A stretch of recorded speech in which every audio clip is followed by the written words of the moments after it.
שלום לכולם, אז היום אנחנו מכינים ציצות, טונה, חלביות. תודה לאלוהים. מדברים מאוד פשוטים שיש בבית.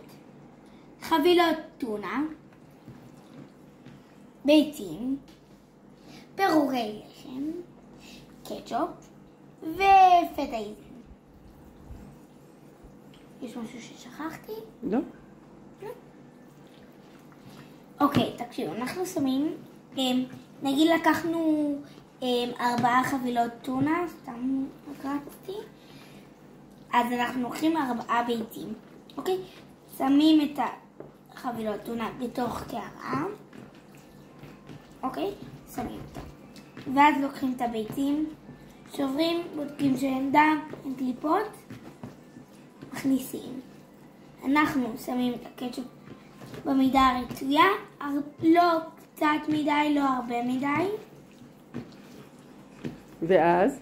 ואז אנחנו שמים בערך 4 כפות פירורי לחם, 3. זה 8? מה? 2 לכל קופסה, 8. כן, 2 לכל קופסה, זה 8.